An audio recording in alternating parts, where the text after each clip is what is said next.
उठो, जागो और तब तक संघर्ष करो जब तक मंजिल मिल ना जाए। स्वामी जी के ये शब्द आज भी लाखों युवाओं में एक ऊर्जा का संचार पैदा करते हैं। दोस्तों, स्वामी जी ने 1893 में शिकागो के लिए अपनी अमेरिका की यात्रा शुरू की थी। बहुत से लोग उस भाषण के बारे में जानते हैं, जो कि भारत के लिए एक गौरव का पल था, एक ऐतिहासिक क्षण था विदेशी जमीन पर। स्वामी जी ने जब अमेरिका की यात्रा शुरुआत की थी, उसमें उनको बहुत सारी परेशानियों का सामना करना पड़ा था। भाषण बहुत शानदार था। विदेशी जमीन पर एक भारतीय को ऐसे बोलते देखकर सभी गोरे एकदम आश्चर्यचकित थे। यह एक सुखद अनुभव था। लेकिन दोस्तों, शायद कम ही लोग इस बात को जानते हैं कि स्वामी जी को अमेरिका में अनेक परेशानियों का सामना करना पड़ा था। उनके मन में एक बार यह भी ख्याल आया था कि वापस लौट जाएं। लेकिन उन्होंने सोचा, यदि भी भारत लौट जाते हैं तो भारत का पक्ष दुनिया के सामने कैसे रख पाएंगे, वो भारत की संस्कृति, उसके बारे में लोगों को कैसे बता पाएंगे। इसी विचार ने स्वामी जी को वहाँ से भारत लौटने से रोक लिया। स्वामी जी 31 मई 1893 को अमेरिका के लिए पानी के जहाज से भारत से निकले थे। वे पानी के जहाज के जरिए चीन, जापान, कनाडा की यात्रा करते हुए वो शिकागो पहुंचे थे। इस बीच उन्होंने जापान के कई शहरों क्योटो, नागासाकी, ओसाका, इनकी भी यात्रा की और साथ में चीन की भी यात्रा की। इस तरह वो पानी के जहाज के द्वारा वो पहुंच गए थे शिकागो।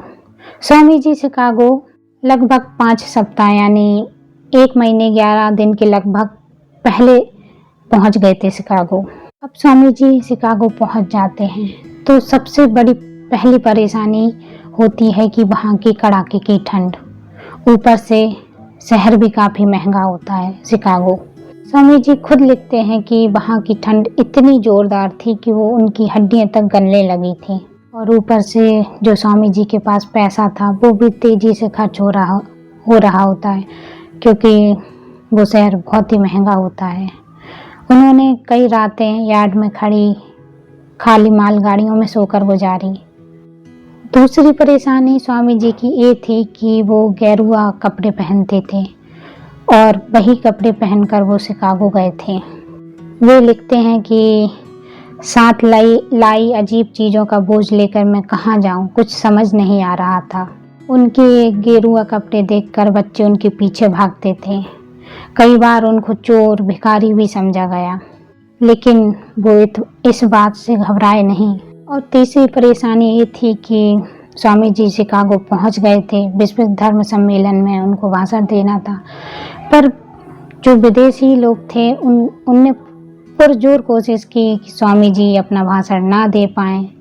लेकिन स्वामी जी ने उनके एक प्रोफेसर की मदद के द्वारा उनको भाषण में बोलने के लिए समय दिया गया, लेकिन उनको समय भी केवल 1-2 मिनट का दिया गया।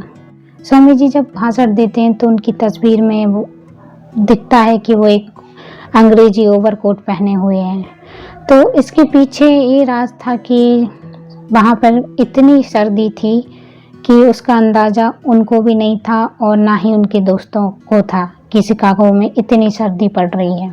जब स्वामी जी अमेरिका की यात्रा पे आ रहे थे तो उनके दोस्तों ने कुछ उनको गर्म कपड़े दिए हुए थे, लेकिन जब स्वामी जी शिकागो पहुंच जाते हैं तो वो गर्म कपड़े नाकाफ़ी होते हैं उस सर्दी में। तो स्वामी जी कहीं से इंतज़ाम करके उस ओवरकोट का इंतज़ाम कर लेते हैं, जो वो पहनकर वो अपना भाषण देते हैं। तो दोस्तों, 11 सितंबर 1893 का जो ऐतिहासिक पल था वो सभी भारतीयों के लिए एक गौरवान्वित करने वाला गर्व का क्षण था और आज भी है। तो दोस्तों, स्वामी जी की यात्रा यही सीख देती है कि कोई भी ऐतिहासिक पल बनने से पहले चुनौतियां 1000 आएंगी, आपके पास 1000 परेशानियां आएंगी। यदि आप उनसे घबरा गए, उनसे डर गए, तो आप कभी भी इतिहास के पन्नों में अपना नाम दर्ज नहीं करा पाएंगे। और यदि आप इन परेशानियों, डर से अपना पार पहुंच गए तो ज़रूर ही आप जो करना चाहते हैं उस लक्ष्य तक ज़रूर पहुंचेंगे।